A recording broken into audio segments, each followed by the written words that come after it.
خواتین و حضرات، welcome to a very special podcast episode. آج ہمارے ساتھ موجود ہیں ایک بہت ہی خاص مہمان، بٹ اسی کے ساتھ ساتھ وی ہیو ٹو کو ہوسٹس ود می، پاکستان کے جنہوں نے پاکستان میں پوڈ کاسٹ اسٹارٹ کی، the pioneer of pod cost ان پاکستان. جنید اکرم میرے ساتھ موجود ہیں ایز اے کو ہوسٹ، اینڈ اسی کے ساتھ ساتھ Talha Ahad who is the founder of Pakistan's largest and first digital first news network. اور اس کے ساتھ ساتھ I like to introduce the guest ہمارے ساتھ آج موجود ہیں for the first time in the history of Pakistan, Pakistan کے former prime minister Imran Khan sahab. Sir thank you so much for being part of the شو.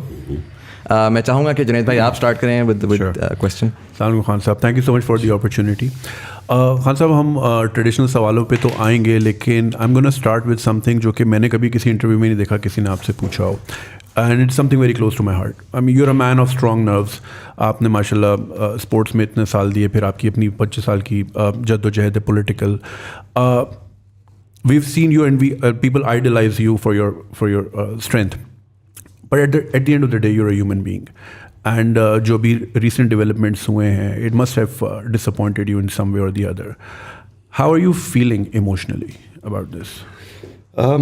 دیکھیے جنید، پہلے سب کے لیے بیکاز میرا 70 سال کا آلموسٹ ہو گیا ہوں، تو آپ سب جو یوتھ ہے اس ملک کی، جو فیوچر ہے، اس کو ایک بڑی امپورٹنٹ چیز ریئلائز کرنی ہے کہ دیکھیں جو زندگی ہے نا، وہ کبھی ایک اسٹریٹ لائن میں نہیں جاتی. کوئی آج تک دنیا میں ایسا انسان نہیں آیا جو ایک دم زیرو سے ایک دم کامیاب ہو گیا. وہ ایک سائیکلز میں جاتا ہے. وہ اونچ نیچ زندگی کا نام ہے، اور جتنا آپ اوپر کو ایم کریں گے اتنی آپ کو ڈاؤن سائڈ زندگی میں آئیں گے، برے وقت آئیں گے. جتنا آپ اوپر جائیں گے گریں گے بھی آپ کافی. سو دیکھیں، ایک یہ جو آپ کی زندگی کی جو اسٹرگل ہے، اگر آپ نے کوئی بھی چیز اچیو کی ہو، اور خاص طور پہ جو اسپورٹس ہے، اسپورٹس ایک ایسا قیمتی سبق آپ کو سکھاتی ہے جو شاید اور کوئی چیز نہیں سکھاتی. اور وہ کیا ہے؟ ہار جیت. آپ کو ہارنے کے بھی ڈائنامک سمجھ آتے ہیں، آپ جیتنے کے بھی کو سمجھ جاتے ہیں کہ جیت پرماننٹ نہیں ہے. وہ تھوڑی دیر اگر آپ نے محنت نہ کی تو پھر آپ نیچے آ جائیں گے. تو یہ جو سائیکل ہے، یہ ایک میری ایسی ٹریننگ ہوئی ہے جو کسی پولیٹیشین کی وہ ٹریننگ نہیں ہے. کوئی پولیٹیشین نے 20 سال کھیلوں کی گراؤنڈوں میں ہار جیت نہیں دیکھی. سو کسی نے پولیٹکس میں پاکستان میں سوائے قائد اعظم کے 22 سال اپنی زندگی کے گزارے اپوزیشن میں نہیں ہے، کسی نے نہیں گزارے، اور مشکل وقت میں. سو دیکھیں، یہ میری بڑی مکس فیلنگز ہیں اس پہ. یہ جو ہوا ہے، ایک کہ اتنی بڑی باہر کی سازش ہوئی، اور وہ سازش کو کامیاب کرنے کے لیے پاکستان میں جو میر جعفر اور میر صادق، انہوں نے پورا ساتھ دیا ان کا، اور سب نے مل کے ایک الیکٹڈ گورنمنٹ کو گرایا جو 22 کروڑ لوگوں کی الیکٹڈ جو ریپرزینٹ کرتی تھی. اور وہ گرایا باہر کی سازش کیوں تھی؟ ہماری کیا قصور تھا کہ ہم ایک انڈیپینڈنٹ فارن پالیسی چلانا چاہتے تھے. دیکھیں، انڈیپینڈنٹ کا مطلب اینٹی امریکن نہیں ہے. میں کبھی بھی، بلکہ میں تو اینٹی انڈین بھی نہیں ہوں. میں تو بی جے پی اور RSS کی جو ریسسٹ پالیسی اور جو کشمیر میں انہوں نے کیا ہے اس کے خلاف ہوں. لیکن انڈیا میں ہر قسم کی سوچ ہے. میری دوستیاں بھی بڑی ہیں. امریکہ بھی ویسا ہی ہے. ٹرمپ کی ایڈمنسٹریشن سے میرے بڑے اچھے تعلقات تھے. بالکل. لیکن یہ جو انہوں نے کیا ہے، صرف انہوں نے اس لیے کیا کہ میں وہ پالیسیز چاہتا ہوں کہ ہماری دوستی بھی امریکہ سے رہے، لیکن جو ہمارے لوگوں کے مفادات ہیں، ہمارے جو انٹرسٹ ہیں، ان کو کمپرومائز نہ کروں. میری نمبر 1 پرائرٹی 22 کروڑ پاکستانی ہے. وہ یہ چاہتے تھے کہ ہم روس کی ٹرپ بھی کینسل کریں، روس کے ساتھ کوئی ہم ٹریڈ بھی نہ کریں، چائنا کے ساتھ اپنے کانٹیکٹس لمٹ کریں اپنی ریلیشن شپ، اور پھر یہاں بیسز بھی وہ مانگ رہے ہیں. وہ چاہتے ہیں کہ افغانستان کو یہاں سے اگر انہوں نے جو بھی انٹرنیشنل ٹیررزم کو روکنا ہے تو پاکستان کو استعمال کیا جائے. میرے خیال میں پاکستان کو کبھی کسی اور کی جنگ اور کانفلکٹ میں کبھی ہمیں شامل نہیں ہونا چاہیے. ہمیں امن میں ہونا چاہیے، جنگ میں نہیں ہونا چاہیے. تو یہ انہوں نے اپنے انٹرسٹ سمجھے کہ میرے ہوتے ہوئے وہ پاکستان کو ٹیشو پیپر کی طرح نہیں استعمال کریں گے. جس طرح وار آن ٹیرر میں انہوں نے ہمیں استعمال کیا، 80,000 پاکستانی ہمارے مارے گئے. ان کی جنگ لڑتے ہوئے پاکستان کو برا بھلا بھی کہا گیا. تو یہ تھی نمبر 1 چیز جس کی وجہ سے انہوں نے یہ ساری سازش کی. ان کو مل گئے یہاں ریسیپٹیو لوگ, اور ان لوگوں کے اندر وہ تھے جنہوں نے, اور یہ بائی دا وے یہ ماڈل اگر آپ فالو کریں جو انہوں نے پرائم منسٹر مصدق کو ایران میں گرایا تھا, تو وہ ایگزیکٹلی یہی چیزیں تھیں. پہلے انہوں نے پیسے چلائے میڈیا پہ, اس کو برا بھلا کیا, پھر انہوں نے مصدق کی جو پارٹی کے اندر پولیٹیشنز تھے ان کو خریدا, پھر جو اپوزیشن تھی اسے ڈیمونسٹریشنز کروائیں, جس طرح انہوں نے لانگ مارچ وغیرہ کی, وہ وہی ماڈل تھا. اور ایونچولی پھر پہلے سازش ہوئی اور پھر مداخلت کی. لیکن جو مجھے خوشی ہوئی وہ, اب یہ میں نے مکس فیلنگز کہا, میں نے کبھی پاکستانی قوم کو اس طرح اکٹھے ہوتے نہیں دیکھا. جو عموماً یہاں پرائم منسٹر جاتا ہے لوگ مٹھائیاں بانٹتے ہیں, یہ پہلی دفعہ میں نے دیکھا کہ قوم, میں خود بھی نہیں ایکسپیکٹ کر رہا تھا اس طرح نکلے گی جس طرح وہ سڑکوں پہ نکلی. جو جلسے 10 دنوں میں 3 بڑے شہروں کے اندر ریکارڈ جلسے ہوئے اور پبلک خود چل کے آئی. تو ایک طرح مجھے خوشی یہ ہے کہ میں اب دیکھ رہا ہوں کہ ہم ایک قوم بننے جا رہے ہیں. انفارچونیٹلی ابھی تک ہم قوم نہیں بنے, ہم بٹے ہوئے ہیں لوگوں میں, حصوں میں, فرقوں میں, صوبوں میں, لسانیت کے طور پہ کہ جی میں پٹھان ہوں, میں پنجابی ہوں, میں اردو اسپیکنگ وغیرہ. اس کے اندر میں پہلی دفعہ دیکھ رہا ہوں کہ اس ساری قوم کے اندر ایک غصہ آیا, اور ساری قوم نے یہ فیل کیا کہ ایک تو انہوں نے ہمارے ملک میں مداخلت کر کے ایک الیکٹڈ گورنمنٹ گرایا, لیکن سب سے زیادہ لوگوں کو غصہ ہے کہ اس کے کرپٹ ترین لوگ جو 30 سال سے اس ملک میں چوری کر رہے تھے, جن کے اوپر کیسز تھے, 60% لوگ ضمانت پہ ہیں کیبنٹ جن کو انہوں نے مسلط کیا, جو شریف خاندان ہے وہ یا ضمانت پہ ہے یا کنوکٹڈ ہے, ان کو اوپر مسلط کر دیا. تو یہ ڈبل غصہ ہے لوگوں کو کہ ایک تو ان کی باہر سے امریکہ نے جو مداخلت کی, دوسرا یہ چور مسلط کر دیا, اور تیسرا جو پولیٹیکل لوگوں نے اپنے آپ کو بیچا, یعنی 20-25 کروڑوں پہ بیچ کے جنہوں نے جا کے گورنمنٹ گرائی, ابھی تک کوئی عدالت نے ان کے کیس ایکشن نہیں لیا. دیکھیں نا, عدالت نے سو موٹو ایکشن بھی لے لیا, 12 بجے عدالتیں بھی کھول دی, لیکن جن لوگوں نے اپنے آپ کو بیچا ان کے اوپر کوئی ایکشن نہیں لیا جا رہا. تو اس کی وجہ سے مجھے میں جو دیکھ رہا ہوں مومنٹم, یہ انپریسیڈنٹڈ ہے پاکستان میں. تو مکس فیلنگز, ایک طرف مایوسی اور دوسری طرف خوشی کہ شاید اس کی وجہ سے ایک وہ پاکستان بن رہا ہے جو قائد اعظم کا پاکستان, جو علامہ اقبال نے سوچا تھا پاکستان کا. So you're seeing this as a blessing in disguise, whatever happened? میں سوچ رہا ہوں کہ یہ جو اب اگلا پاکستان کا فیز آ رہا ہے, اور بائی دا وے اس کے اندر یہ جو چینج آیا ہے, اس کے اندر سوشل میڈیا کا بہت بڑا ہاتھ ہے, کیونکہ انہوں نے میڈیا کو تو کنٹرول کر لیا. آپ نے دیکھا ہمارے زبان میں کہتے ہیں جی میڈیا کے اوپر پابندیاں, اس باری کلیم ڈاؤن کیا میڈیا میں, سوائے 1-2 چینلز کے, اور ان کو ہم سلام کرتے ہیں. انہوں نے میڈیا کے اوپر پورا کنٹرول کیا, لیکن اس کے باوجود سوشل میڈیا کی وجہ سے اتنا شعور ہے, قوم اتنی بیدار ہو چکی ہے کہ آپ نے دیکھا کہ یہ مومنٹم بلڈ. اور جب انشاءاللہ میں یہ اسلام آباد حقیقی آزادی مارچ کی ڈیٹ دوں گا, میری ایک کنٹینشن ہے, میری ایکسپیرئنس ہے 26 سال کا پالیٹکس میں, کہ یہ سب سے زیادہ پاکستان کی تاریخ میں پبلک نکلے گی. So just adding to what Junaid Saab said, how do you feel about JKT and Aleem Khan? شروع میں آپ کے ساتھ بہت کلوزلی انہوں نے سپورٹ کیا ایٹ دیٹ ٹائم جب بالکل پی ٹی آئی ڈیولپ ہو رہی تھی, الیکشنز میں بہت زیادہ آپ کو آنے میں کیا, اور سڈنلی اس موقع کے اوپر they have change the sides, اور ابھی ملاقاتیں بھی ہوئیں. سو وہ ویژولس دیکھ کے وٹ واز یور فیلنگ؟ دیکھیں, دونوں کی کنٹریبیوشن بڑی تھی. دونوں آج سے 11 سال پہلے پارٹی کے اندر آئے تھے. پارٹی یاد رکھیں 26 سال سے چل رہی تھی. تو جب پارٹی اٹھی, جب ہمارا مینار پاکستان میں 30 اکتوبر 2011 کو ایک دم ایکسپلوڈ کی پاکستان کی پولیٹکس میں پی ٹی آئی, تو دونوں اس کے بعد جوائن کیا, اور دونوں نے محنت بھی کی. جو مجھے ڈس اپوائنٹمنٹ ہوئی ان کے اوپر وہ یہ کہ انہوں نے محنت کی, لیکن کیا محنت کی اس آئیڈیل کے لیے جس کی وجہ سے میں 26 سال پہلے پولیٹکس میں آیا تھا. میری پاکستان میں ایک وہ آدمی جس کو اللہ سب کچھ دے چکا تھا, میں تو پالیٹکس میں ایک آئیڈیلزم لے کے آیا تھا کہ ہم نے ایک نیا پاکستان بنانا ہے جو ایک فلاحی ریاست بنے گی جدھر رول آف لا ہوگا, قانون کے سامنے سب ایک برابر ہوں گے. کیا ان کے وہی آئیڈیلز تھے؟ اور انفارچونیٹلی میں سمجھتا ہوں کہ ان کا اور مقصد تھا وہ پاور میں آنے کا, وہ ان کا وہ آئیڈیل نہیں تھا جو میرا تھا.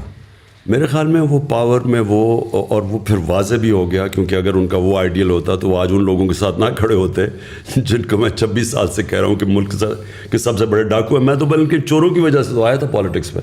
میں نے تو پہلے دن سے کرپشن کو مین ایشو اٹھا کے ان دونوں جو فیملیز ہیں جو لوٹ رہی تھیں ملک کو, ان کے خلاف آیا تھا. اگر آج وہ ان کے ساتھ چلے گئے ہیں تو اس کا مطلب کہ ان کا یہ تو آئیڈیل نہیں تھا رول آف لا. انصاف کی تحریک جو تھی, رول آف لا کا مطلب قانون کے سامنے سب ایک برابر.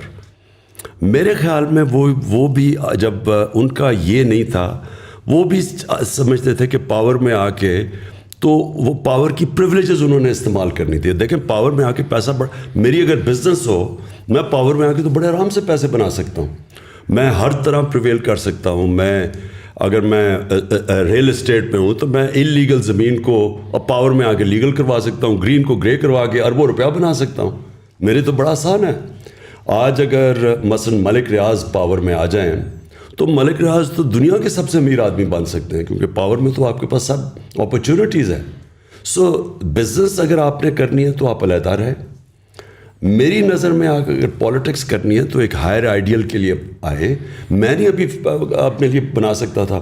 نواز شریف نے جتنی دیر میں نے پرائم منسٹر رہا ہوں, نواز شریف تب تک 18 فیکٹریاں بنا چکا تھا. نیشنلائز بینک سے پیسے لے کے فیکٹریاں بنائیں اور پھر وہ قرضے معاف کروا لیے. تو یہ تو چوری ہے, یہ بزنس نہیں ہے. تو میں سمجھتا ہوں کہ جو پاور میں آئے, اور انشاءاللہ اب جس کو میں ٹکٹ دوں گا اپنی پارٹی کے اندر, میں اس سے پہلے پلیج لوں گا کہ اگر آپ کوئی بزنس کرنا چاہتے ہیں پاور میں نہ آئیں. اگر آپ پاور میں آتے ہیں تو یہ نہ سمجھنا کہ میں آپ کی بزنس کو فائدہ کرواؤں گا انلیگلی. تو انفارچونیٹلی جہانگیر کا پھنس گیا ایشو وہ چینی کی, جب قیمتیں اوپر گئیں تو جب شوگر مافیا کے اوپر پہلی دفعہ انکوائری بٹھائی تو ادھر ڈفرینسز آ گئے. علیم خان کا یہ ہے کہ انہوں نے 300 ایکڑ زمین لے لی راوی کے اندر, وہ لیگل کروانا چاہتے تھے, اور راوی کے بیڈ کے اوپر انلیگل ہے زمین. پلس ان کے کیسز نیب میں بھی تھے, ان کے کیسز یہ پینڈوراز پیپر میں بھی ان کا نام آ گیا. تو وہ میرے خیال میں وہ میرے سے ایکسپیکٹ کرتے تھے کہ جب میں, کیونکہ ہم پاور میں ہیں تو ہم وہی چیزیں کریں جو نواز شریف اور یہ زرداری کرتے آئے ہیں کہ پاور میں آ کے سارے غلط کام جائز کروا دیں. تو ڈفرینسز ادھر سے ہوئے ہیں, اور اب وہ جدھر چلے گئے ہیں کلیئرلی یہ ہے کہ ان کے لیے کرپشن کوئی ایشو نہیں ہے.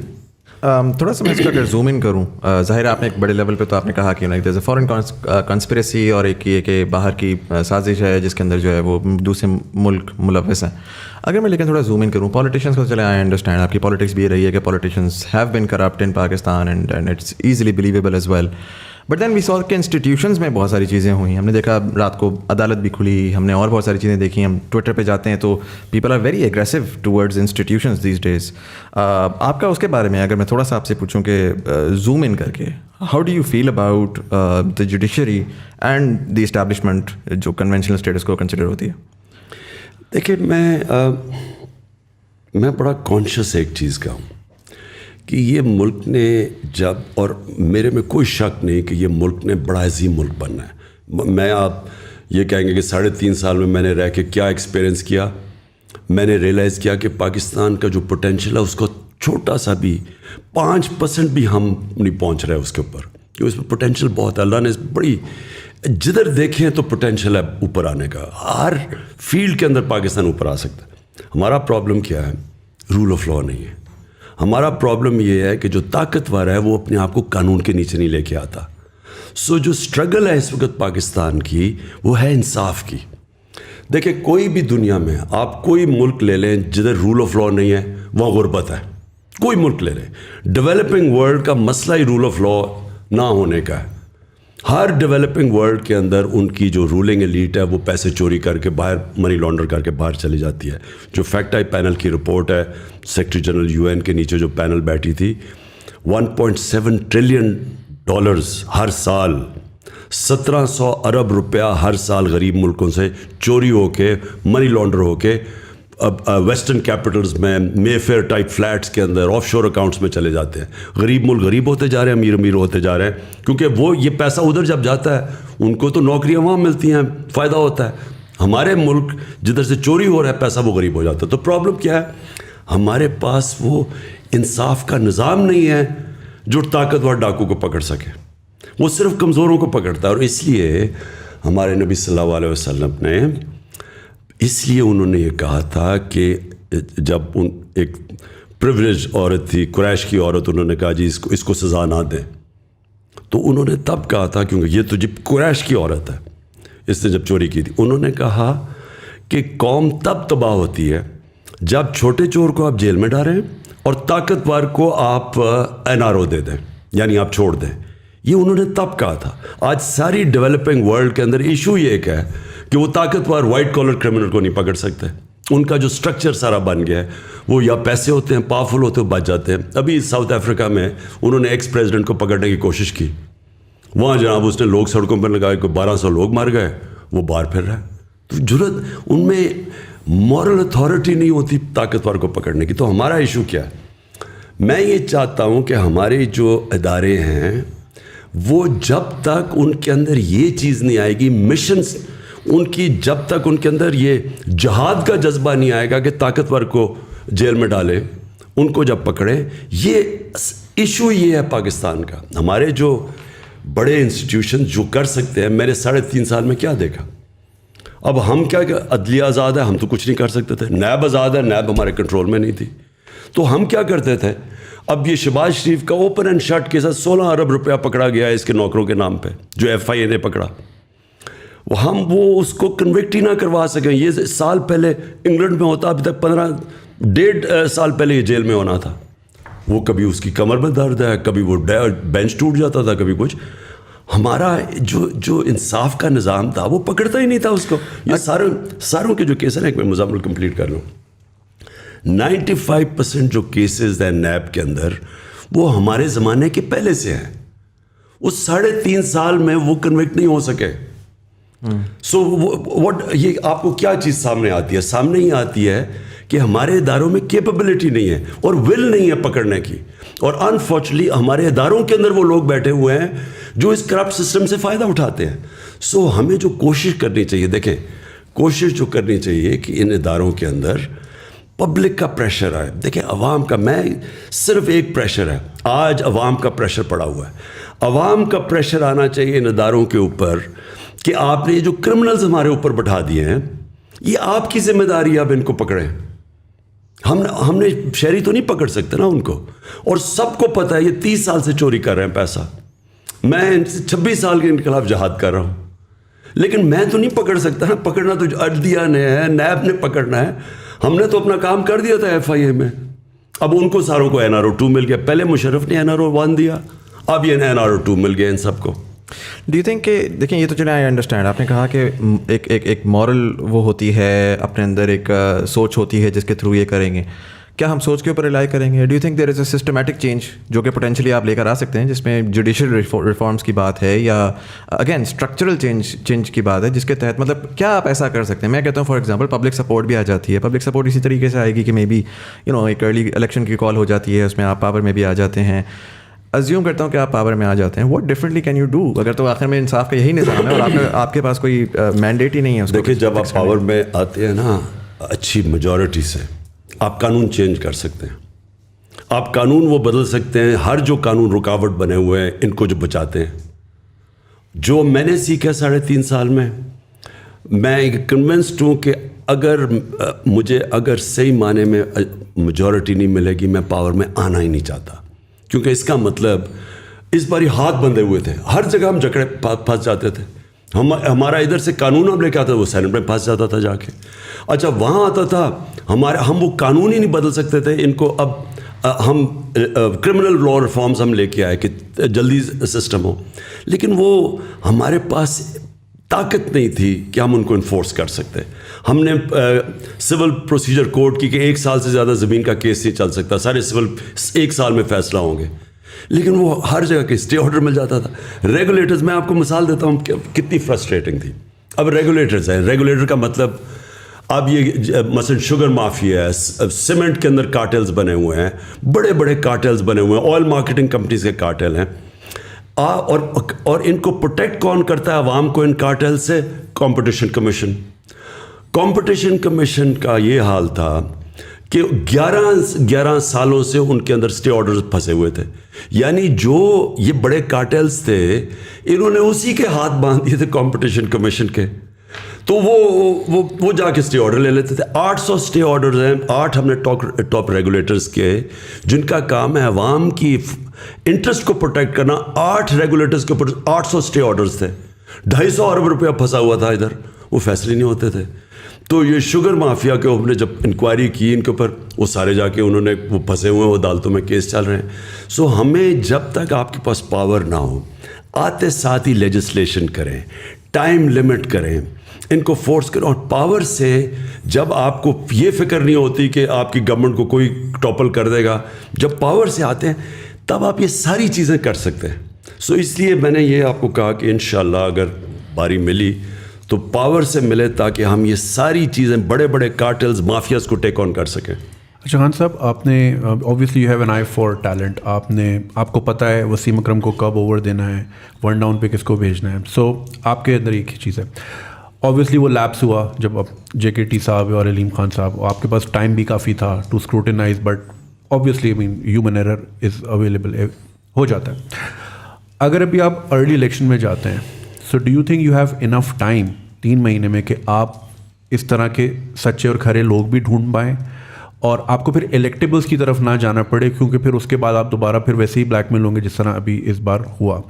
تو ڈو یو تھنک 3 مہینے کا time is enough to find those candidates اور پھر ان سے پلیج لینا یا ان کی اسکروٹنائز کرنا؟ دیکھیں, جو میں پھر سے کہتا ہوں, جو 3.5 سال آئی میری زندگی کا سب سے مشکل سال تھے, لیکن ان میں سب سے زیادہ میں نے زندگی میں سیکھا گورنمنٹ کی ورکنگ کیا ہے, بیوروکریسی میں پازیٹیو نیگیٹیوز کیا ہیں. کیا ہمارا جو سب سے بڑا پرابلم ہے کہ کی منسٹریز کے اندر ہمارے پاس ایکسپرٹس نہیں ہیں, اور ایکسپرٹس جب تک آپ پہلے نہ لے کے آئے ہیں, جو سسٹم ایسا بنا ہوا ہے, ہم نے جب کوشش بھی کی کئی ایکسپرٹس لانے کی, وہ ایک پورا مافیا بیٹھا ہوا تھا اندر کی منسٹریز میں جو ان کو اندر ہی نہیں گھسنے دیتا تھا, وہ چھوڑ کے چلے جاتے تھے. پھر نیب کے پرابلمز ہو گئے, نیب کے اندر کئی انہوں نے ایسے کیسز کیا کہ وہ جو باہر سے اب جب اسپیشلسٹ لانا چاہتے تھے وہ ڈر کے ہی نہیں آتے تھے, کیونکہ نیب کے کیسز وہ بھی عجیب, وہ بھی ایک اور پرابلم تھا. وہ یہ ساری چیزوں کی ہم نے اب دیکھا, تو ہمیں باہر سے کئی ایریاز میں کی منسٹریز میں ایکسپرٹس ابھی سے ہی ہم وہ ان کو ڈھونڈ رہے ہیں کہ ہم جب آئیں تو ہمارے پاس ایکسپرٹس ہو. ہمارے پاس وہ ایکسپرٹیز نہیں ہے. آئی ٹی جو ہے اب یہ کتنی بڑی چیز ہے, یہ اس کے اندر یعنی ہندوستان کی 140 ارب کی ایکسپورٹس ہیں, اور انہوں نے 1 ارب سے شروع ہوئے تھے 20 سال پہلے, آج 140 ہے. ہمارا ذرا ہم نے آ کے پہلی 75% انکریز ہماری آئی ٹی ایکسپورٹس کے ہوئی ہیں ہمارے 2 سالوں میں, صرف ہم نے ریگولیشن. لیکن اس کے لیے بھی آپ کو ایکسپرٹس چاہیے. دنیا پاکستانی سلیکن ویلی میں ایسے پاکستانی ہیں جن سے ہماری بات چیت چل رہی ہے. سو دیرفور کئی منسٹریز میں آپ کو پروفیشنلز اور ایکسپرٹس باہر سے لانے پڑیں گے, اندر ایگزسٹ نہیں کرتے, نمبر 1. نمبر 2, اپنے اندر وہ لوگوں کو ہم ابھی سے سوچ رہے ہیں ٹکٹ, جو لوگوں کی کمٹمنٹ ہی نہیں ہے, صرف پاور میں آتا ہی صرف ذاتی مفادات کے لیے ہیں, ان کو تو ہم صفایا کریں گے. اب تو چاہے ہار بھی جائیں الیکشن, ان کو تو ہم نے ٹکٹس نہیں دینے. ٹکٹس دیں گے وہ لوگ جو کہ کمیٹڈ ہیں, جن کی کوئی آئیڈیلزم ہے, کم از کم کور ہمارے پاس ہو جو آئیڈیلسٹک ہے. وہ ہم نے ابھی بھی فیصلہ کیا کہ ہم نے ٹکٹس ان لوگوں کو دینے. اور سب سے بڑی بات یہ دیکھیں, جب آپ کے پاس, اور جو ہم نے چیزیں سیکھ لی ہیں پارلیمنٹری ڈیموکریسی میں, اگر آپ کے پاس میجورٹی نہیں ہے, صحیح میجورٹی, اور آپ آرام سے پارلیمنٹ کو نہیں چلا سکتے اور گورن نہیں کر سکتے, آپ کبھی بھی ریفارمز نہیں کر سکتے. جو ہمارے پاس ایک کولیشن گورنمنٹ اور تھوڑی سی اکثریت سے تھی, اس کا سب سے بڑا پرابلم یہ تھا کہ ہم ہر وقت ونربل تھے کہ گورنمنٹ چلے گی یا نہیں. ہر بجٹ کے اوپر ہمیں مصیبت پڑ جاتی تھی کہ جی نمبر پورے ہوں گے یا نہیں ہوں گے. ہمارا سسٹم ایسا بنا ہوا ہے سینٹ کے الیکشنز کا کہ وہاں پیسے چلتے ہیں. ہاں, یہ جو الیکشن کمیشن بیٹھا ہوا ہے, سپریم کورٹ میں ہم گئے, اس نے موقع دیا سپریم کورٹ نے کہ سینٹ کے ووٹ کو ویریفائبل کر دو تاکہ یہ پیسہ نہ چلے. پتہ تو چلے کہ ووٹ, کیونکہ سیکرٹ بیلٹ ہے, اس میں بک جاتے ہیں لوگ. وہ الیکشن کمیشن ریجیکٹ کر دیا. یوسف رضا گیلانی کا بیٹا پیسے دیتے ہوئے پکڑا گیا, اس نے اس کو چھوڑ دیا. تو ہمارا جو سسٹم بن چکا ہے نا, وہ سسٹم ہی کا انکریج کرتا ہے کرپشن. یہ سب چیز ختم ہوگی جب آپ کے پاس اکثریت ہو, بھاری اکثریت ہو. خان صاحب, دوسرا آپ کو کیا لگتا ہے کہ اسٹیبلشمنٹ کے ساتھ واٹ وینٹ رانگ, مطلب پورا بیانیہ جو پچھلے 3-4 سال میں ہم لوگ سن رہے تھے کہ پہلی دفعہ فوج اور حکومت ایک پیج کے اوپر ہے, اور پچھلے 3-4 مہینے تک بھی یہی والی چیز تھی. سو اچانک آپ کے خیال سے کوئی ایسا ایونٹ ہوا ہے جس کی وجہ سے چیزیں فلپ ہوئی ہیں؟ آپ کو پرسنلی کیا لگتا ہے؟ دیکھیں, ایک چیز کہا جاتا ہے کہ جی وہ جنرل فیض کے اوپر سارا کچھ کوئی بدمزگی ہوئی ہے. میں پہلے کلیئر کر دوں, یہ اور وہ سارا جی آرمی چیف بنانا چاہتا ہے عمران خان جنرل فیض کو, یہ ادھر سے شروع ہوا. دیکھیں, یہ جو آرمی چیف نواز شریف اپنا بنانا چاہتا تھا اور اس نے بنائے بھی, اور پھر آپ کو سب کو پتہ ہے کہ کیا ہوا, اس نے آرمی چیف سیک بھی کیا, اس نے پھر وہ جنرل مشرف کا, وہ جنرل ضیاء کا, اس نے اس کو اپوائنٹ کر دیا, پھر وہ کو ہو گیا. یعنی یہ جنرل پہلے نواز شریف کا مسئلہ کیا تھا, کیوں وہ سارا وقت اس کی آرمی چیف سے لڑائی رہتی تھی؟ کیونکہ وہ آرمی کو کنٹرول کرنا چاہتا تھا, وہ آرمی کو پنجاب پولیس بنانا چاہتا تھا. وہ کیوں بنانا چاہتا تھا؟ کیونکہ اس نے سارے پاکستان کے اداروں کو کنٹرول کر لیا تھا. سارے پاکستان کے جو ادارے جو اس کو چیک کر سکتے تھے, FBI تھی, نیب تھی, یہ سب اس کے کنٹرول میں تھے. عدلیہ کو بھی وہ کنٹرول کر کے بیٹھا ہوا تھا. جب ایک چیف جسٹس اس کے کنٹرول میں نہیں تھا تو ڈنڈوں سے اس نے سپریم کورٹ کے اوپر حملہ کیا تھا, جسٹس سجاد علی شاہ کے, اور پھر پیسے دیتا تھا ججز کو. جو کوئٹہ بینچ کو پیسہ چلا, وہ سارا جسٹس سجاد علی شاہ نے اپنی کتاب میں لکھا ہوا ہے کہ کیسے وہ جا کے رفیق تارڑ اور شہباز شریف نے جا کے جج خریدے کوئٹہ کے اندر. یہ سارا تاریخ کا حصہ ہے. اس کا پرابلم کیا ہوتا تھا کہ فوج ایک ادارہ تھا جس کو وہ کنٹرول نہیں کر سکتا تھا, تو اس کی کوشش ہوتی تھی اپنا آرمی چیف بٹھانے کی, کیونکہ اس کا ڈر یہ ہوتا تھا کہ وہ ایک کمپلیٹ پاور چاہتا تھا. اور دوسرا, وہ جو چوری کر رہا تھا پاکستان کا پیسہ, منی لانڈر کر کے باہر بھیجتا تھا, وہ فوج کو پہلے پتہ چل جاتا تھا, کیونکہ ISI کے پاس ساری رپورٹ آ جاتی تھی. تو اس سے وہ ونربل فیل کرتا تھا, اس لیے کنٹرول کرتا تھا. میرا کبھی نہ فوج سے کوئی ایشو ہوا ہے, کیونکہ میں نے نہ کبھی مداخلت کی ہے, نہ میں نے کبھی سوچا کہ میں کبھی اپنا آرمی چیف لے کے آؤں. یہ میرا ہمیشہ فوج کا کہ میں یہ سمجھتا تھا کہ فوج کے ادارے کو مضبوط ہونا چاہیے. میں چاہتا تھا کہ پولیس کا ادارہ مضبوط ہو, میں جوڈیشری کے ادارے کو مضبوط چاہتا ہوں. میں نے کبھی جوڈیشری میں کوئی مداخلت نہیں کی. میں نے پولیس سے کبھی کسی پولیس جتنے بھی IGs آئے ہیں پنجاب کے, KP کے, ہمارے نیچے, کسی سے پوچھیں, ایک کو میں نے نہیں کہا انتقامی کارروائی کرو, جھوٹے پیپرز بناؤ. سندھ کے اندر سب کے اوپر جھوٹی FIRs ہے. ابھی انہوں نے ہمارے اوپر جھوٹی FIR پھر بنا دی ہے, پہلے انہوں نے بنائی تھی. مجھے ایک آدمی بتائیں جس کے اوپر ہم نے کوئی جھوٹی FIR اپنے زمانے, کیونکہ جب آپ پولیس سے غلط کام کرواتے ہیں وہ اپنے بھی کرتی ہے. بیوروکریسی کے کبھی کوئی مجھے کہے کہ میں نے بیوروکریٹ کو کہا کہ تم غلط کام کرو, کیونکہ ملک چلتے ہیں مضبوط اداروں پہ. لہٰذا میرے کبھی بھی خیال نہیں تھا کہ میں فوج کے اندر انٹرفیئر کروں. میرا صرف ایک ایشو تھا, مجھے یہ پتہ چل گیا تھا ایک کہ یہ افغانستان کے اندر, میں پچھلی گرمیوں کی بات کر رہا ہوں, کہ افغانستان میں پاسبلٹی سول وار کی. مجھے ڈر یہ لگا ہوا تھا کہ اگر, کیونکہ افغان اور طالبان کی جب امریکن جائیں گے وہاں سول وار ہوگی, اس کا فال آؤٹ آنا تھا پاکستان کے اوپر.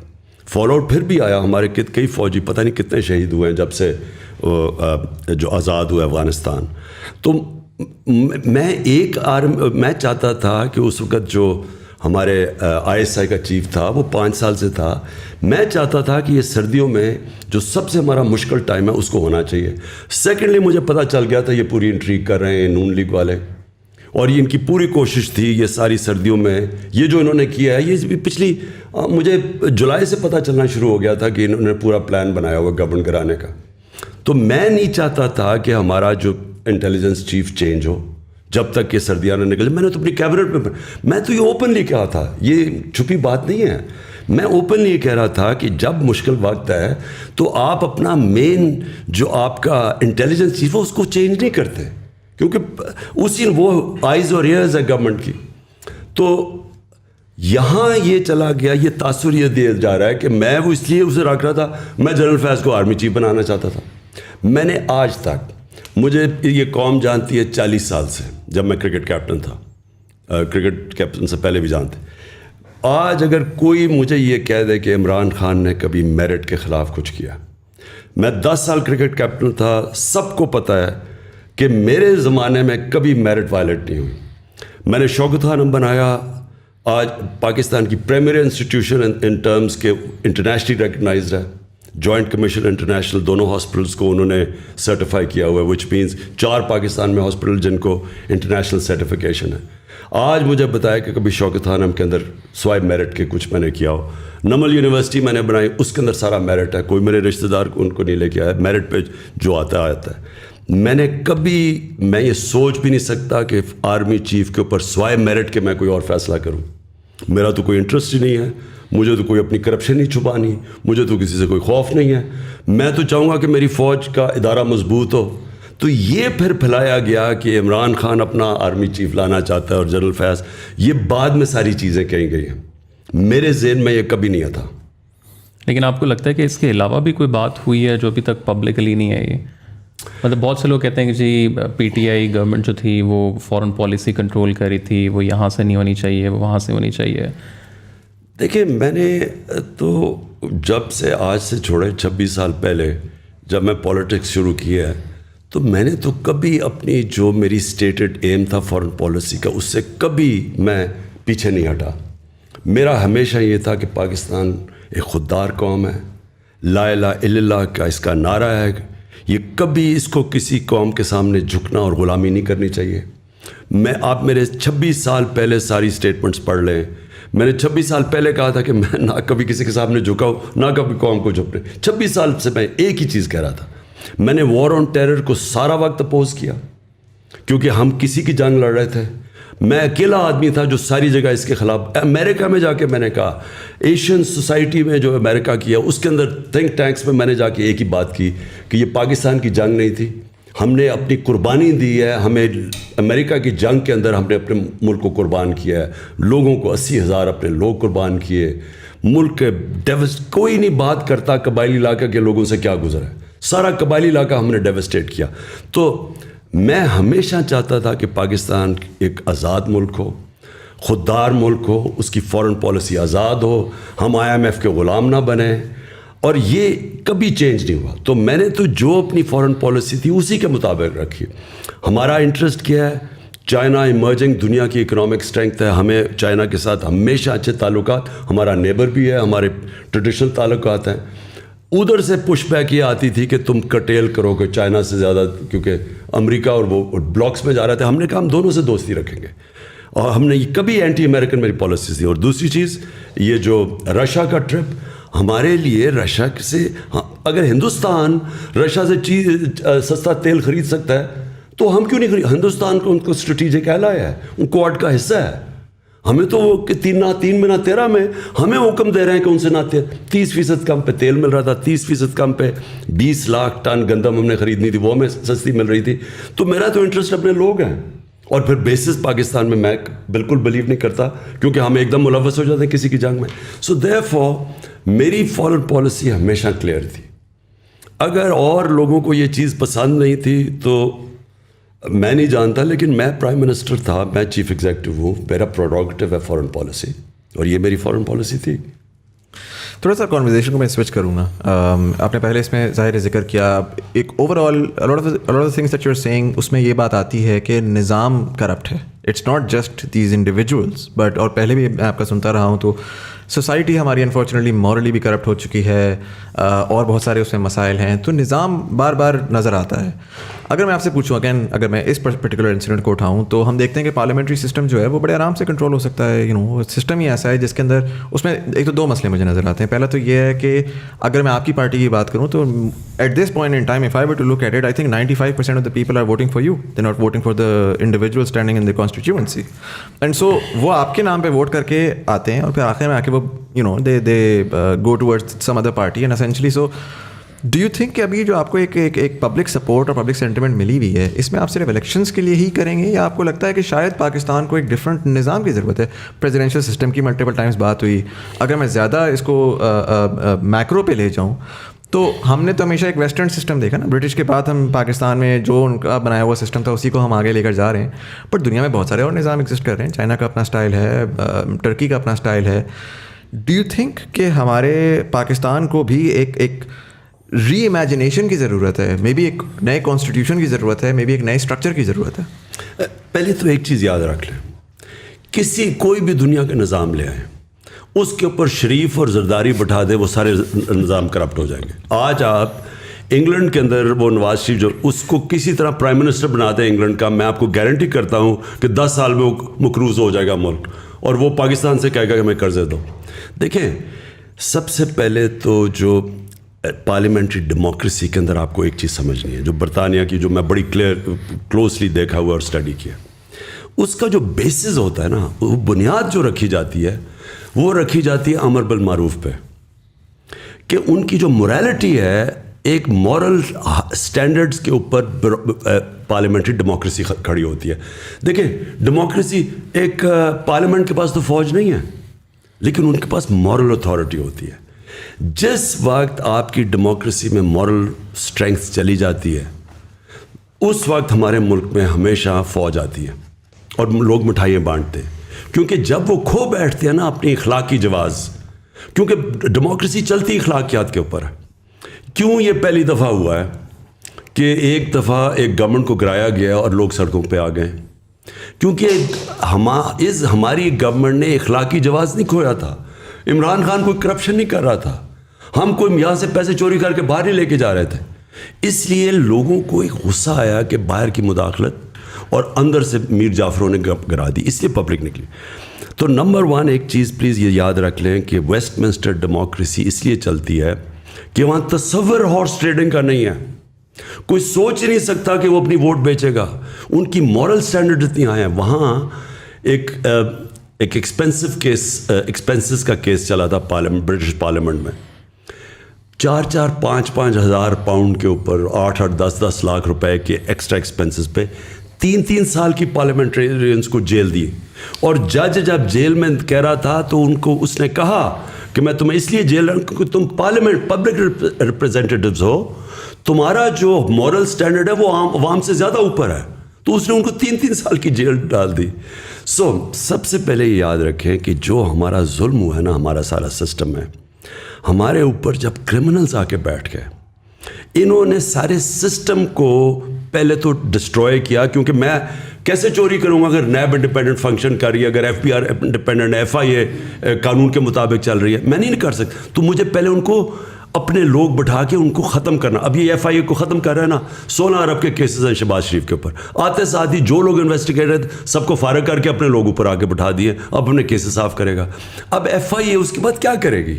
FIA کی ساری جتنی FIA کی کمپٹنس کریڈیبلٹی ختم ہو جائے گی. اب FIA ایک ٹول بن جائے گا لوگوں کے اوپر جھوٹے کیسز کرنے کا, جو کر رہے ہیں اب ہمارے اوپر. تو نمبر 1 پلیز ایک چیز یہ دیکھیں, میں جو لوگوں کو اس وقت نکالوں گا انشاءاللہ, لوگوں کو میں نے ایک چیز بتانی ہے. جو مدینہ کی ریاست کی بنیاد رکھی گئی تھی ہمارے نبی صلی اللہ علیہ وسلم میں, وہ امر بالمعروف پہ تھے.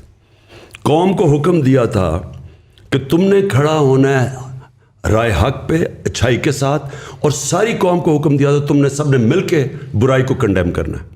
یہ آج آپ اسکینڈینیویا میں چلے جائیں, آج آپ سوئٹزرلینڈ میں چلے جائیں. سوئٹزرلینڈ میں یہ حال ہے کہ آج آپ سڑک پہ چلتے چلتے کاغذ پھینک دینا سڑک پہ, جو شہری ہوگا وہ آ کے کہے گا کہ آپ نے یہ کیا کیا.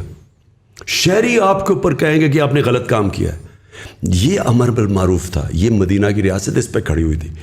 ہمارے ادارے کہتے ہیں کہ جناب ہم نیوٹرل ہیں. نیوٹرل کی اللہ نے اجازت ہی نہیں دی کسی کو. آپ یا حق کے ساتھ کھڑے ہیں یا باطل کے ساتھ کھڑے ہیں, آپ نیوٹرل نہیں ہو سکتے. تو یہ کہنا, آپ دیکھ رہے ہیں بڑے بڑے ڈاکو آ کے اوپر بیٹھ گئے ہیں اور کہ جی میں تو نیوٹرل ہوں. نیوٹرل انسان کو اللہ نے اجازت نہیں دی. آپ جب اگر آپ حق اور باطل کی جنگ میں آپ نیوٹرل ہو جائیں, اس کا مطلب آپ باطل کا ساتھ دے رہے ہیں. اس پہ اگر میں جو پرٹیکولرلی لاسٹ بات ہے آپ کی, کہ اگر آپ ادارے نیوٹرل ہیں, نظام کرپٹ ہے, اوپر آ کے یہ دوسری ایک گورنمنٹ ہے, آپ کہہ رہے ہیں کہ وہ آ کے اپنے بندے بیٹھا رہے ہیں, ECP کے چیئرمین آپ کہہ رہے ہیں کہ جی اینٹی پی ٹی آئی ہیں. یعنی ای سی پی کا جو الیکشن کمیشن کا جو چیئرمین ہے, یہ اس سے زیادہ بائسڈ آدمی آیا ہی نہیں ہے پاکستان میں. اس سے سب سے بڑی بات میں آپ کو بتاؤں, جب عدالت کے اندر انہوں نے اس نے جا کے اسٹیٹمنٹ دی جی 7 مہینے سے پہلے میں الیکشن نہیں کروا سکتا, عدالت کو اس دن اس کو فارغ کر دینا چاہیے تھا. کانسٹیٹیوشن کے اندر لکھا ہوا ہے کہ 3 مہینے میں الیکشن کمیشن نے الیکشن کروانے کی تیاری رکھنی چاہیے. 90 ڈیز سے زیادہ اگر گورنمنٹ آج جاتی ہے تو 90 ڈیز میں آپ کو الیکشن کروانا ہے. یہ کس منہ سے کہہ رہا تھا مجھے 7 مہینے دو؟ اس کا مطلب کہ کمپٹنٹ, اس کو اس دن سیک کر دینا چاہیے تھا. اس نے اس لیے کیا کیونکہ اس نے یہ گورنمنٹ کا موقف جو تھا شہباز شریف وغیرہ کا کہ جناب ابھی الیکشن نہیں ہونے چاہیے, تو اس نے ان کا ساتھ دیا ہے. نہیں بٹ سو مائی کوشچن ہے کہ میں کہتا ہوں ٹھیک ہے ای سی پی یا الیکشن کمیشن کے چیئرمین جو ہیں وہ بھی بائسڈ ہیں, آپ کے جو ہیں وہ ادارے بھی نیوٹرل ہیں, پبلک سپورٹ ہے undoubtedly, and we've seen that in jalsas throughout Pakistan as well, and social media کے پہ بڑا ایویڈنٹ ہے. What makes you so sure کہ آنے والی الیکشن جو ہے وہ آپ you even have a fighting chance then, because lot of your supporters are just like کہ یار فائدہ ہی نہیں ہے, یہ تو ٹائمز آیا ہے, یہ تو ٹھیک ہے ہم ساری اپنی نوائز نکال لیں گے, لیکن at the end of the day جب پورا نظام اگر کرپٹ ہے تو what's is it even worth fighting for? نظام میں انسان بیٹھے ہوئے ہیں, وہ سارے انسانوں کے گھروں میں بیوی بچے ہیں, وہ سارا اس وقت جو بیوی بچے ہیں وہ سارے کھڑے ہو گئے ہمارے ساتھ آ کے. یہ جو پبلک ہے ان کے اندر اس طرح اتنا بڑا چینج آیا ہے کہ کوئی بھی نہیں ایکسپیکٹ کر رہا تھا. جو سازش کر رہے تھے وہ یہ ایکسپیکٹ ہی نہیں کر رہا تھا کہ اس طرح پبلک سڑکوں پہ کھڑی ہو جائے گی. انہوں نے تو سوچا تھا مٹھائی بانٹنے کی. انہوں نے کیا انہوں نے ایک کیریکٹر اسیسینیشن پوری کیمپین تیار کی. انہوں نے کرنا کیا تھا, انہوں نے کہنا جیسے اس کو ہٹانا ہے, پہلے تو لوگوں نے کہنا ہے کہ اتنا ان پاپولر ہو گیا کیونکہ انہوں نے میڈیا پہ پوری کیمپین چلائی ہوئی تھی. مصدق کے اگینسٹ پہلے میڈیا پہ کیمپین چلی تھی, پیسے CIA نے پیسے خرچ کر کے کیمپین چلائی تھی. اور جب وہ کیمپین چل پڑی, پھر جب اس کو ہٹانا تھا تو لوگوں نے خوش ہونا تھا, اور پھر اس کی باقاعدہ کیریکٹر اسیسینیشن کرنی تھی جو انہوں نے تیار کی ہوئی ہے کیمپین. یہ ایکسپیکٹ ہی نہیں کر رہے تھے کہ پبلک اس طرح کھڑی ہو جائے گی. تو یہ خود شوق میں, اور یہ بھی نہیں ایکسپیکٹ کر رہے تھے کہ اداروں کے اندر لوگ سارے ہمارے ساتھ کھڑے ہو گئے ہیں. اس وقت اداروں کے اندر ان کے فیملیز سارے آج کھڑے ہیں.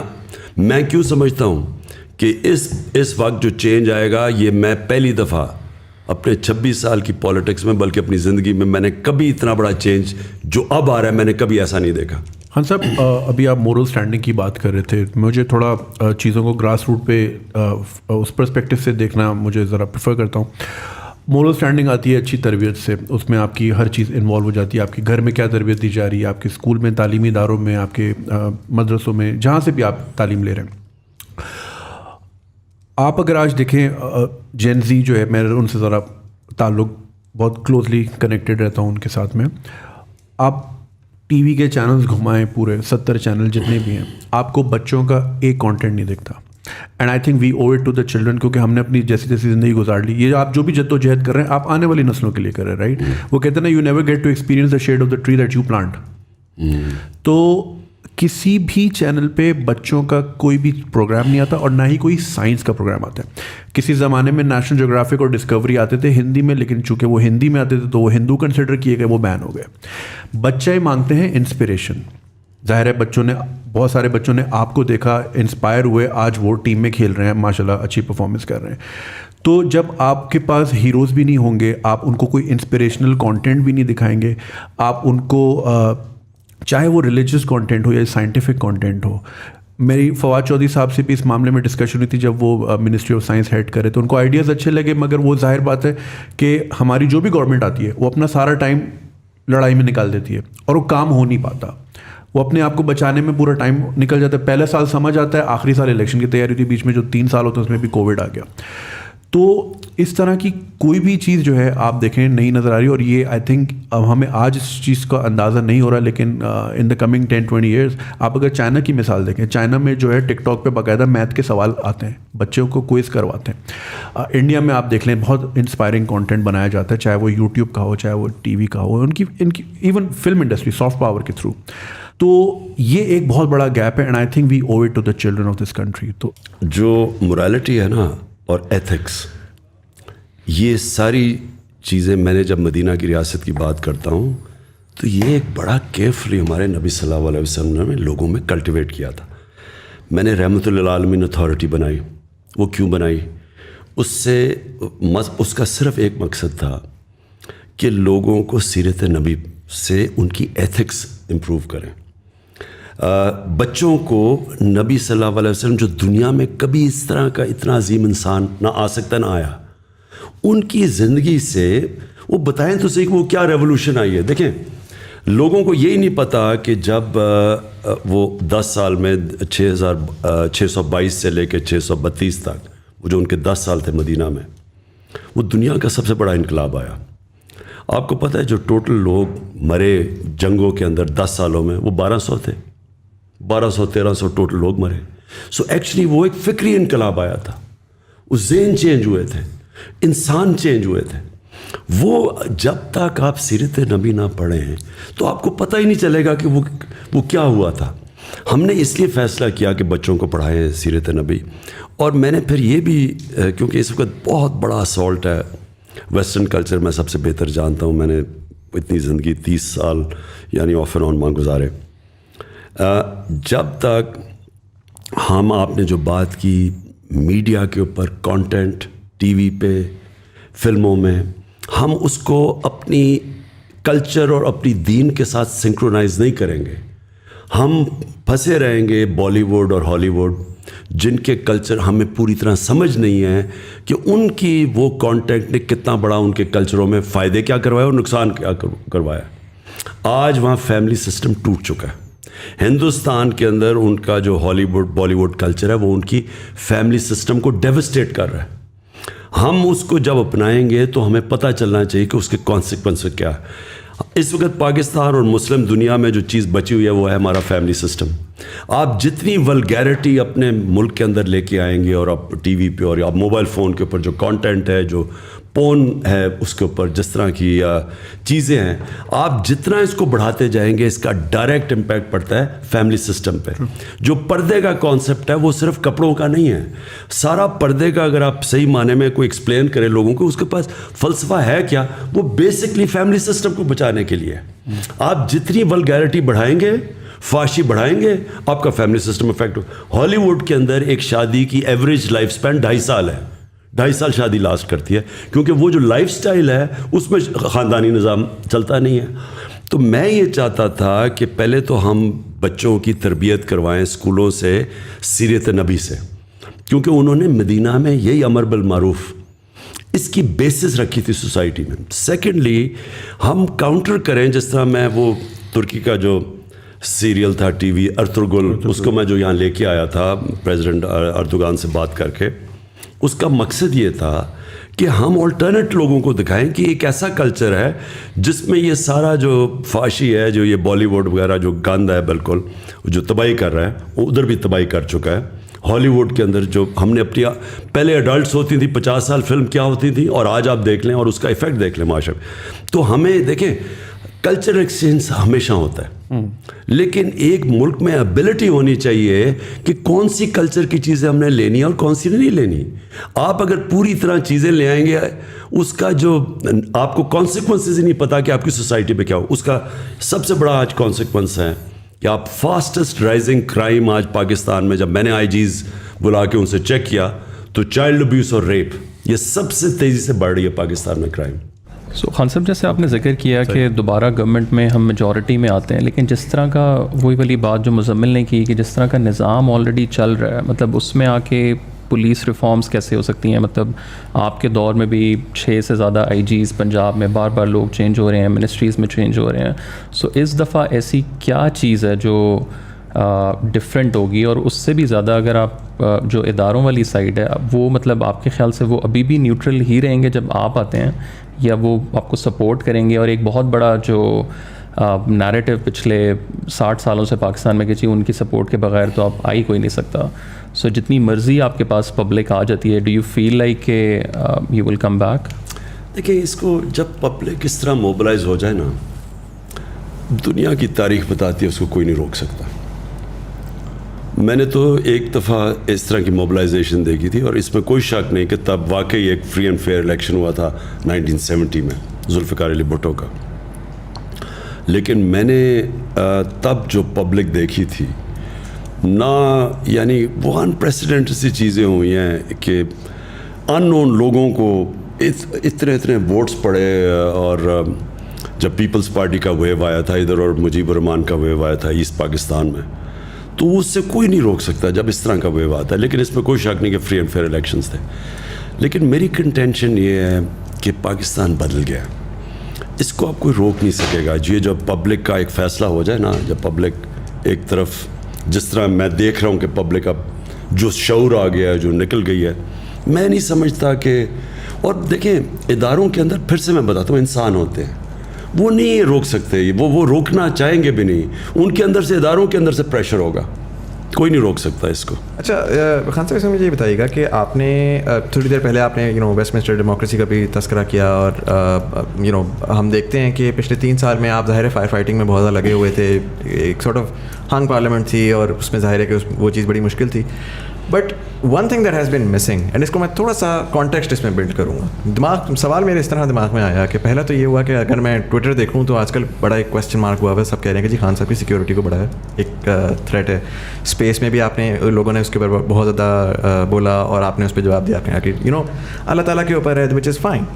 But the way that I see it, I feel like کہ right now it's literally Imran Khan or nothing, right. And جب آپ نے ایک اتنی بڑی پارٹی بنائی, 26 سال کی آپ کی جدوجہد ہے, آپ نے اس پارٹی کو اسٹرکچر اور کانسٹیٹیوشن پراپرلی دے کر اس کو انفورس کیوں نہیں کیا؟ اور اس کی وجہ 2 ہیں. پہلا یہ کہ بار بار سوال آتا ہے کہ آگے کس کو ٹکٹ دیا جائے گا, الیکٹیبل, نان الیکٹیبل, کون چلے گا, کون نہیں چلے گا. اور دوسرا ریزن یہ ہے کہ میں دیکھتا ہوں نوجوان طبقے کو, میں کہتا ہوں کہ یار میں ہوں, جنید بھائی ہیں, طلحہ ہیں, ہم خواب سوچتے ہیں, ہم کہتے ہیں یار ہم نے پاکستانی پالیٹکس میں پارٹیسپیٹ کرنا ہے. آج اگر کوئی نوجوان سوچتا ہے کہ اس نے پاکستانی پالیٹکس میں پارٹیسپیٹ کرنا ہے, اس کے پاس کوئی روڈ میپ نہیں ہے, کوئی سسٹم نہیں ہے جس کے تحت وہ سسٹم میں گھسے, آہستہ آہستہ وہ اپنا ایک اسٹیچر بلڈ کرے اور کوئی نظام ہو. ابھی تو یہ پاور ہے, پیسہ ہے, کون کتنا پیسہ لے آتا ہے, کون کتنا ووٹ بینک لے آتا ہے, پاور لے آتا ہے. تو ڈونٹ یو تھنک کہ جی وہ جو اسٹرکچر جو آپ پاکستان کو بدلنا چاہ رہے تھے, وہ شاید اپنی پارٹی سے اگر اسٹارٹ کرتے تو اس 3 سال کے بعد آج آپ بہت بہتر جگہ پر ہوتے in terms of mobilization, in terms of public تو آ گئی, بٹ جو پارٹی اٹ سیلف ہے وہ it seems like all over the place right now. دیکھیے مزامل, ایک چیز میں آپ کو بتاؤں کہ میں تو ایک آئیڈیلسٹ ہوں, اور پہلے دن سے میں نے سوچا تھا کہ ہماری پارٹی, ہم الیکشنز کروائیں گے اور ایک نئی لیڈرشپ لے کے آئیں گے, اور وہ لے آئے ہم. ہمیں مراد سعید, کون سوچ رہا تھا کہ وہاں اتنے بڑے خان تھے مالا کنڈ میں اور مراد سعید اوپر آ جائے گا. اور اسی طرح علی محمد ہوا, یا ایک شاہد ہے ہمارا, شاہد ادھر کرک سے, وہ کھڑا ہو گیا, شاہد خٹک, وہ ہمارا ایک انصاف اسٹوڈنٹ فیڈریشن سے ISF نکل کے وہ بن گیا ہے. یہ سارے نیچے سے آئے ہوئے ہیں. فاروق حبیب ہے ہمارا جو منسٹر یہ بنا ہے, یہ سارے اسٹوڈنٹ پالیٹکس سے آئے ہیں اوپر. یعنی یہ پہلی دفعہ ہم نے جو شروع کی. تو دیکھیں ہماری واحد پارٹی ہے جو کہ ایک فیملی پارٹی نہیں ہے. باقی نون لیگ, پیپلز پارٹی, ان کے سوائے ان کے خاندان کے کوئی اوپر ہی نہیں آ سکتا. یہاں باپ بن گیا پرائم منسٹر, بیٹا بن گیا چیف منسٹر. یہ مذاق ہے ملک کے ساتھ. دونوں ضمانت پہ بھی ہیں, اوپر سے کرپٹ بھی دونوں ہیں. اور جو وہ چاچا ہے وہ یعنی جو اس کا دوسرا بھائی ہے وہ کانوکٹ ہے, وہ ملک سے بھاگا ہوا ہے. سو یہ ایسے, یہ جو سسٹم بنا ہوا ہے نا, یہ ٹرو فیملی سسٹم, یہ ڈیموکریسی نہیں ہے. یہ this is even worse than kingship, right. But sorry میں آپ کی بات کر رہا ہوں کہ میں ایڈ کر دوں نا. دیکھیں میں صرف آپ کو, لیکن جو ہم چاہتے تھے نا کہ ہماری پارٹی میں, ہم واحد پارٹی ہے جس نے بہت بڑا الیکشن کروایا اپنی پارٹی میں, لیکن وہ جو الیکشن تھا, جو سسٹم ہم نے پہلی دفعہ کیا الیکشن کا سسٹم, اس کے اندر ہمیں بڑے پرابلمز آئے, کیونکہ یہاں تو کوئی ٹریڈیشن ہی نہیں ہے پارٹی پہ الیکشنز کروانے کی. ہم نے پہلے ممبرشپ کی, پھر کوشش کی, لیکن وہ فلاڈ سسٹم تھا وہ, یعنی اس کے اندر ہمیں بڑی غلطیاں آئیں. پھر ہم نے سیکنڈ ٹائم کوشش کی, پھر ہم نے ممبرشپ کی, پورا ایک سیٹ اپ کیا, الیکشن سیل بنایا, لیکن وہ الیکشن ہم نے کیا نہیں ایونچولی, کیونکہ اس کے اندر جو سسٹم ہم نے موبائل فون کے ذریعے الیکشن کروانا تھا, کیونکہ وہ زیادہ آسان تھا, ہم ٹیکنالوجی کا استعمال کر رہے تھے. انفارچونیٹلی جو ہم نے وہ سافٹ ویئر بنایا, وہ جب اس کو ٹیسٹ کیا وہ کام نہیں کیا. سو کوشش ہم نے پوری کی. میں صرف آپ کو یہ کہنا چاہتا ہوں کہ پاکستان میں اس وقت یہ سیکنڈ چیز ہے کہ اس میں کوئی شک نہیں کہ اس وقت عمران خان ہے اور PTI ہے, لیکن یہ جو اس وقت ہم جس میں پڑے ہوئے ہیں نا, اس وقت میری پارٹی الیکشن سے زیادہ امپورٹنٹ یہ ہے کہ سارا کرپٹ سٹیٹس کو ایک طرف ہے اور عمران خان اور پی ٹی آئی ایک طرف ہے. سر لیکن اگر اس میں خدا نہ خواستہ عمران خان کو نکال دیں تو پھر پی ٹی آئی کس جگہ پہ کھڑی ہوگی؟ کوئی اور لیڈر بن جائے گا پی ٹی آئی میں, اور ہم چاہیں گے کہ وہ ایک پوری ممبرشپ ووٹ کرے ایک لیڈر کو. ہم کر دیں گے, وہ ہم ممبرشپ تو کر رہے ہیں, پھر سے ممبرشپ کیمپین کر رہے ہیں. ان سے کہیں گے ڈائریکٹ الیکٹ کرے ایک لیڈر کو, ساری پارٹی الیکٹ کرے بجائے انڈائریکٹ الیکشن سے. لیکن دیکھیں, زندگی کا تو کسی کو بھی نہیں پتہ ہوتا. ہمیں یہ نہیں پتا کہ ہم آج کل زندہ ہیں یا نہیں ہیں. لیکن یہ میں آپ کو کہہ دوں کہ اس وقت جو بیٹل ہے وہ پاکستان کے اندر کبھی اس طرح کی کلیئر ڈیوائیڈ نہیں آ گئی. سارے یہ ڈاکو 30 سال سے جو چوری کر رہے تھے ایک طرف کھڑے ہو گئے, اور تحریک انصاف ایک طرف کھڑی ہو گئی, اور پاکستان کی عوام ہمارے ساتھ ہے.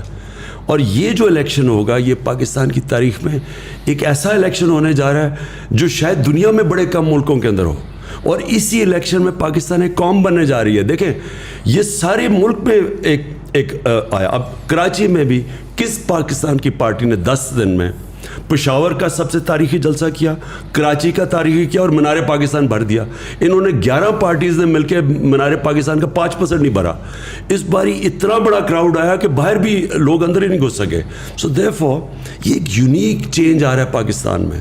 تو میں نے جب آپ نے کہا نا مکس فیلنگ شروع میں کہ آپ کو ہٹنے سے کیا ہوا, ایک طرف تو مجھے یہ جو سازش کامیاب ہوتے ہوئے میں تو شوق میں چلا گیا کہ ساری ایک پورے اتنے زیادہ لوگوں کو اکٹھا ہونا تھا مجھے شکست دینے کے لیے.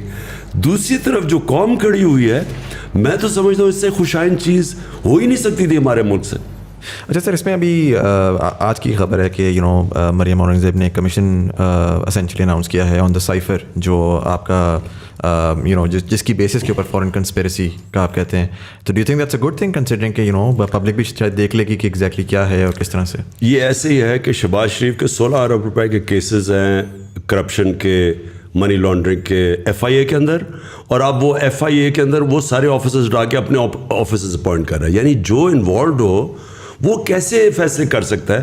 گورنمنٹ تو انوالوڈ ہے ساری کانسپریسی میں. صرف ایک ہم کمیشن مانتے ہیں, وہ چیف جسٹس کے نیچے ہو, اور اس کے اندر کنڈیشن یہ ہے کہ اس کی اوپن ہیئرنگ ہو, بالکل ان کیمرہ ہیئرنگ نہ ہو. سارے میڈیا کے سامنے وہ کمیشن بیٹھے اور وہ پھر اس کی پوری ہیئرنگ کرے کہ یہ شروع سے لے کے اینڈ تک کیا ہوا تھا. خان صاحب ابھی آپ نے جلسوں کی بات کی, اور آپ نے کافی سکسیزفل جلسے ایک ہی ہفتے میں 3 میجر سٹیز میں کیے. کراچی والا بھی ظاہر بہت بڑا تھا. کراچی کی عوام جو ہے they very disappointed because وہ ایک اتنا بڑا شہر ہے, ہمارا فائنینشیل ہب ہے, اور وہ ایک بارش کی مار ہے اور پورا شہر کا نظام دھرم بھرم ہو جاتا ہے. اس کے باوجود کراچی نے ووٹ بھی آپ کو دیا, اور آپ کے فیس پہ ایسی جگہ ووٹ دیا کہ جہاں بنتا نہیں تھا, لیکن وہ ظاہر they were looking at a bigger picture. مگر اس کے باوجود بھی مسئلہ یہاں آتا ہے کہ even if you want to do something, وہ پھر 18ویں ترمیم آ جاتی ہے اور صوبائی گورنمنٹ آ جاتی ہے. تو اور میں بات کروں بہت بیسک چیزوں کی, بیسک انفراسٹرکچر کی, کوئی ٹرانسپورٹ کا نظام ہو, کوئی سڑکیں سیدھی ہو جائیں, کوئی اسٹریٹ لائٹ ہی لگ جائے. اسٹریٹ کرائم اتنا پریویلنٹ ہے, اور اتنا ایسا لگتا ہے کہ بہت لالس, وہ جو پرانی فلموں میں ویسٹرن موویز میں ہوتا تھا, کوئی بھی آیا گولی مار کے چلا جاتا ہے, مطلب یہ بہت کیجول ہو گیا ہے. تو کراچی کی عوام کیا ایکسپیکٹ کر سکتی ہے اگر آپ if you are in power again? دیکھیں, سب سے پہلے تو کراچی کا سب سے بڑا مسئلہ یہ ہے کہ پاکستان کی تاریخ کی جو سب سے کرپٹ گورنمنٹ ہے وہ ہے پیپلز پارٹی کی گورنمنٹ. ایک تو وہ گورنمنٹ پاور میں رہی ہے اور 14 سال ہو گئے اس گورنمنٹ کو. اس 14 سال میں انہوں نے کراچی کو نقصان تو پہنچایا ایک طرف, لیکن دوسری طرف انہوں نے جو ادارے تباہ کیے, جو پولیس کے اندر غلط بھرتیاں کیں, پولیس میں یعنی سندھ کی پولیس کے اندر انہوں نے کرپٹ ترین لوگوں کو رکھا ہوا کیونکہ خود کرپٹ ہے. اس سے کیا ہوا ہے؟ سب سے پہلے تو کراچی میں جو لالسنس ہے, اگر آج رینجرز آپ ہٹا دیں تو کراچی تو فری فار آل ہو جائے. جو بھی تھوڑا بہت قانون ہے وہ جو لا اینڈ آرڈر ہے وہ رینجرز کی وجہ سے. اس کا مطلب گورنمنٹ تو فیل ہو گئی. اس کا مطلب جو کام گورنمنٹ کا تھا یہ رینجرز کا تو کام لا اینڈ آرڈر نہیں ہے. لیکن اس سے سب سے بڑی چیز یہ ہے کہ دیکھیں کراچی جس طرح لاہور ہے, جس طرح اسلام آباد ہے, جو بڑے بڑے شہر ہیں, جس طرح پشاور ہے, ملتان ہے, جب تک یہاں سٹی گورنمنٹس نہیں بنیں گے, جس طرح لنڈن کیا, لنڈن میئر ہے, وہ پوری ایک گورنمنٹ ہوتی ہے. لنڈن کو چلانے کے لیے ایک سپریٹ گورنمنٹ ہوتی ہے, وہ ڈائریکٹلی الیکشن سے وہ آتی ہے. ہم نے جو لوکل گورنمنٹ سسٹم بنایا ہے اس میں ڈائریکٹلی الیکٹڈ میئرز ہوں گے, ناظم ہوں گے, جو کہ پورے شہر کو ان کی کیبنٹ چلائے گی اس شہر کو. وہ جب تک ہم وہ سسٹم نہیں لے آئیں گے, وہ اپنے پیسے خود اکٹھے کریں گے, ریونیو اکٹھا کرنا ان کا کام ہوگا. ان کے اندر ایکسپرٹس بیٹھے ہوں گے جو پانی کے بھی ایکسپرٹ ہوں گے, سوریج سسٹم کے بھی ہوں گے, پولیس ان کے نیچے ہوگی.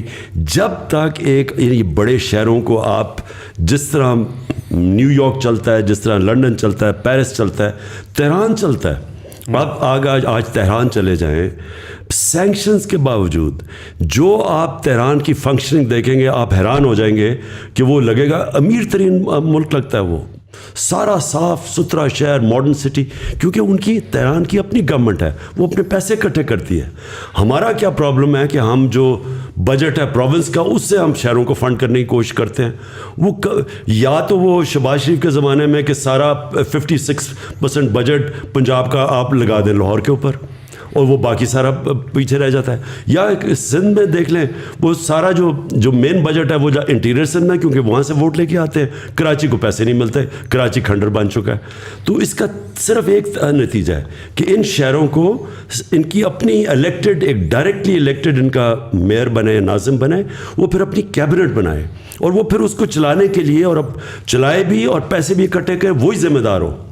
آپ یقین نہیں کریں گے, میں جب بھی اسلام آباد یا لاہور آتا ہوں میں اکثر لوگوں کو دیکھتا ہوں باہر سے ہاتھ ڈال کے گیٹ کنڈی کھول کے چلے جاتے ہیں. ہمیں گلی کے کونے سے پہلے فون کر دینا ہوتا ہے کہ گیٹ پہ آ جاؤ, کیونکہ وہ جو تھوڑی دیر آپ کی گاڑی کھڑی ہوتی ہے اور گیٹ کھلتا ہے اس میں ٹرانزیکشن ہو جاتی ہے. تو مطلب ہمارے لیے اتنا ایلین کانسیپٹ ہے کہ ATM کے اندر بندہ جاتا ہے نا تو باہر والا اندر والے سے ڈر رہا ہوتا ہے, اندر والا باہر والے سے ڈر رہا ہوتا ہے. نہیں تو جب اوپر گورنمنٹ کرمنلز کی ہو, آپ دیکھیں نا ان کے سارے زرداری کے اوپر کرپشن کیسز, وہ ضمانت پہ ہے, چیف منسٹر ہے وہ اس کے اوپر کرپشن کیسز ہیں, وہ جان کے. اب میں پھر سے یہ کہتا ہوں کہ ان 3.5 سال میں سارے کیسز تو پرانے بنے ہوئے تھے, ہم نے تو بنائے نہیں, ان کو پکڑائی کسی نے نہیں. جو سسٹم تھا وہ ایکسیپٹ کرتا ہے کرپشن آف دا پاورفل, طاقتور کی کرپشن. جو ہمارا انصاف کا جو بھی طاقتور جن کے ہاتھ میں تھا وہ اس کو اتنا برا نہیں سمجھتے, وہ ایکسیپٹ کر جاتے ہیں. تو جب وہ اوپر بیٹھ جائیں تو آپ کیا سمجھیں گے کہ تھانہ دار ایماندار بن جائے گا. So just adding to that, پچھلے 3 سالوں میں بھی ہم نے کوئی دیکھا نہیں کہ کوئی کسی بندے کو پراپر سزا ہوئی. وہ شروع میں آپ نے وعدہ کیا تھا کہ ہم بلینز آف ڈالرز واپس لائیں گے. اب آئی تھنک شروع میں آپ نے ذکر کیا کہ ججز ایسے بیٹھے ہوئے ہیں, نیب میں ایسے لوگ ہیں, بٹ جب آپ کی گورنمنٹ تھی تو آپ اگر ان کو ریپلیس کر کے اپنے بندے لاتے ہیں. نیب ایک انڈیپینڈنٹ اینٹی ہے. اس کو ان کا جو چیئرمین تھا جو ہے ابھی بھی, وہ نون لیگ کے زمانے میں اس کو اپوائنٹ کیا گیا تھا. ہم اس کو ریموو نہیں کر سکتے, ہم نیب کے اندر کوئی چینجز نہیں کر سکتے بائی لا. سو دیئرفور نیب ہمارے کنٹرول میں نہیں اور عدلیہ آزاد ہے. تو آپ اب FIA کے کیسز تھے, ہمارا جو ہم نے پکڑا, یہ جو اس کی انہوں نے جو اپنے وہ جو بھی شوگر مل تھی ان کی, اس کے اندر یہ جو 16 ارب روپے کے پکڑے جو نوکروں کے نام پہ انہوں نے پیسے لیے ہوئے تھے. اب وہ تو اوپن اینڈ شٹ کیس ہے. اب ہم کریں کیا, وہ کیس ہی نہیں لگتا تھا. وہ کیس لگتا ہے کہ درد ہے, کمر درد ہے, یہ وہ ہے. میں کہتا ہوں بچایا گیا ہے اس کو, باقاعدہ اس کو بچایا گیا ہے, اور ہم پوری کوشش کرتے رہے, ہم نہیں کامیاب ہوئے.